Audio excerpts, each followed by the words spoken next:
Hello, and welcome back to the Beginner's Tatting video series. Today, this class is for needle tatters. What we're going to do is learn how to do front side, back side tatting, as well as a mock picot. Needle tatters do not need to know how to do a mock ring because they do a mock ring that is considered a mock ring for shuttle tatters every time they make a ring. Now this piece that I'm holding is a piece that I shuttle tatted for earlier for the shuttle tatter class on mock rings and mock picots or excuse me, I'm wrong. It was for the front side, back side tatting, okay, and the shoelace trick. You don't need to know how to do the shoelace trick because needle tatters do the shoelace trick every time they close a ring and finish a chain. So you're already doing it. So there's no sense in teaching the shoelace trick. In shuttle tatting, it's called shoelace trick. In needle tatting, it's called tying it off. It is the same thing. So getting on with it, let me zoom into this piece so you can see what this front side, back side looks like. And then we're going to get started on doing it. Now, front side, back side tatting, what it does, it gives you a definitive front and a definitive back. On the back, you'll see where your picots are. It looks unfinished, okay?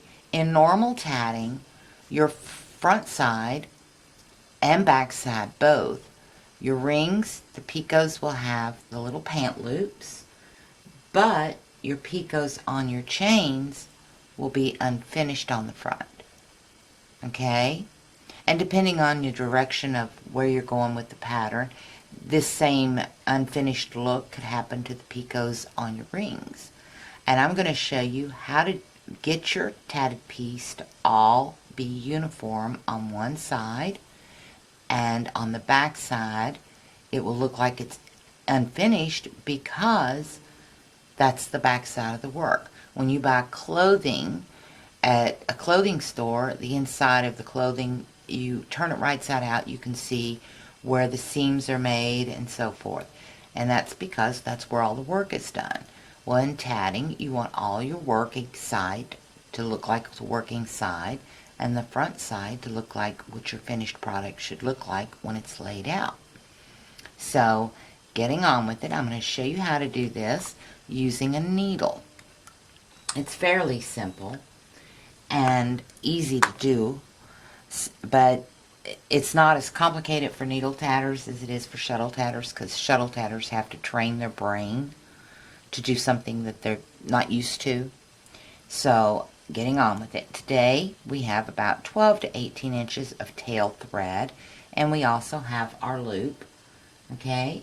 So we're going to do this same motif. It is a 3 picot 5 picot 3. The chains are 5 picot 5. Okay, so let's get that started. We're going to do 1, 2, 3 picot, 1, 2, 3, 4, because we've already got the 5th one where the picot is. So that makes 5 double stitches. 1, 2, 3, 4, 5. Okay, now we're going to put in another picot. We're going to make this one a little smaller because it's going to be a joining picot. Okay, get some more thread. Okay, and we're going to put in our last remaining 2 double stitches because we've already got the one where the picot's at. So 1, 2.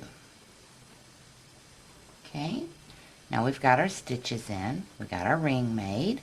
Now remember to grab our loop, pull that thread through, pull that tail out because we don't want it to bulk up. Okay, now before you close your ring, remember to run your needle through your loop. Alright, and then close your ring off. Alright, we got our ring closed. Now, we want to tie off. In shuttle tatting, it's called the shoelace trick. In needle tatting, it's called tying off. So we're going to tie that off and reverse our work. Okay? Because we're going to make our chain next. Now, we want, because we're working the back side of this ring, we want our chain with the picot to look exactly like the back side of this ring. So what we want to do is we're going to reverse order of double stitches. What that means, normally when you start like that, okay? Instead of going this way, we're going to go this way and do the second half of that double stitch first. Then we're going to do the first half and slide it down. Do that 5 times. Okay, and then I'll show you what it looks like on the other side. If you lose count, all you do is flip your work over and count how many completed double stitches you have done. And in this case, we've got 1, 2, 3.5 double stitches. So we want the other half of that, oh, got the wrong side, okay, and that makes 4, 5. Okay, now let me show you what that looks like, and you'll see how it matches the ring. Let me zoom in on that. See how our double stitches are all facing the same direction. Okay, granted, I know I've got a little bit of a gap there, but that's fine. I'm not an avid needle tatter, so bear with me. I'm showing you the steps. Okay, now we want to put our picot in. Normally, you would do it this way, but because we're doing front side, back side, we're doing the second half first. Put our picot in, then do the first half. And if you look at that, you'll see the stitch looks incomplete, just like on this side. Okay, slide that picot up. Okay, now let me zoom out and we're going to do the rest of this. Okay, so you can see what I'm doing. Okay, 2, 3, 4, and 5. Now we've got all of our stitches, including our picot. We got 5 picot, 5, and it looks incomplete. But on the other side, it is completed. Let me zoom in on that before I pull it off the needle so you can see what that looks like. See what that looks like? Now when I put our ring up here, you'll see all our pant loops are facing out. Okay? Now let's finish that chain off. We just pull it through. Okay? Tighten it up. Pop our chain in like it's supposed to go. Okay? And we're going to tie it off and reverse our work, or use the shoelace trick and reverse our work. Okay?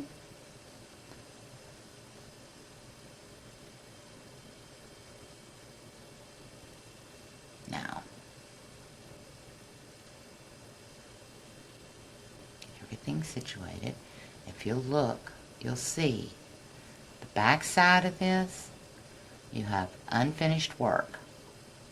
Let me get it twisted right way. There it is. Well, it's just wanting to fight with me today for some reason. Okay, you see, we've got all of our pant loops facing the right direction. They're facing the right direction here. Okay, it's not unfinished. But yet when we turn it over, everything looks unfinished. We have no pant loops on our picot here, and we have no pant loops on these picots. So this ring and this chain match. Now we're going to finish this out and connect the other ring. Okay? The way you do it is back to normal tatting on your needle. You go 1, 2, and 3. Let me zoom out so you can see what I'm doing. Okay, now we're going to join to that previous picot on the previous ring. Pull that thread tight, put your needle through, loop around that, and pull it through your picot. Now if you have difficulties grabbing your thread through your picot, which sometimes I do, use a crochet hook. Okay, you can lay your work down and pick up a crochet hook and get it. I'll show you, because this one's not going to cooperate. Put your crochet hook through the picot, grab your thread, pull it through. Okay, once you pull it through, then run your needle through it, tighten it down. Okay, did you see that? Just tighten it up, pull it up, taut. Okay, now do your next 5 stitches. Slide it down some. 1, 2, 3, 4, 5. We're going to put in another picot. Slide it down just a bit. Put in another picot. Okay, and 3 more double stitches. 2 and 3. Now we're going to close the ring, so we're going to grab our loop. Remember our loop. Grab it with our finger. Pull that thread through. Okay, run it up there.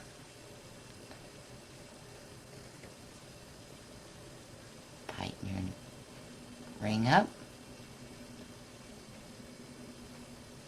Tie it off and reverse your work for your next element.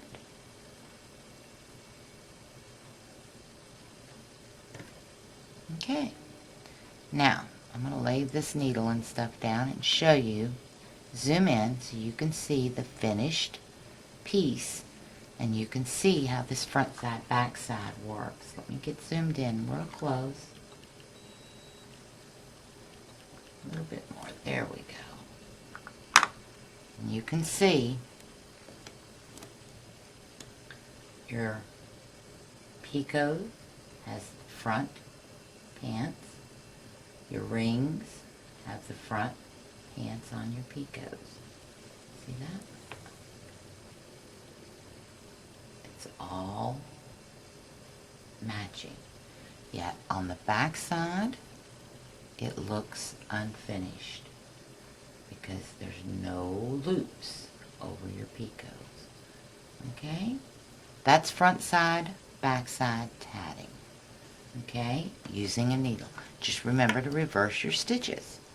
That's all you got to do. You want to do the second half first and the first half second.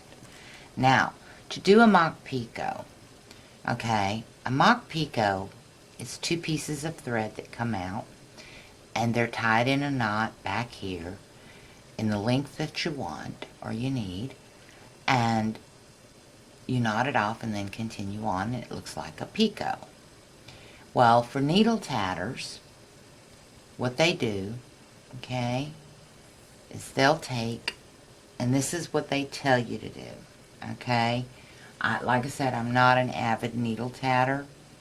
I don't do a lot of needle tatting, but I do know some of the techniques. Alright, what they tell you to do is do the first half of the stitch, okay, and continue on with your tatting, okay? So if you was going to put a ring here, you'd lay your needle and start your ring, okay? But what I find doing that, okay, is you tend, let me go ahead and let's throw a ring together. I'll show you what I'm talking about. Alright, we're going to do 6 double stitches and close the ring. Okay? 1, 2, 3, 4, 5, and 6. Okay, we're going to close that ring. What I find that happens when you do this is you tend to lose your Mock Picot. Okay, it gets lost in there. Alright, myself, because it's only got a half a stitch in it, I don't like the results doing it that way. As you can see, it looks icky. What I would do, okay, if I was a needle tatter, say I wanted to put a picot right here, okay, see where I'm at? So I'm going to put a picot right there.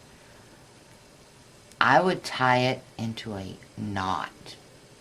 Get my picot lined up, come back in with another knot. And that way, that picot doesn't give.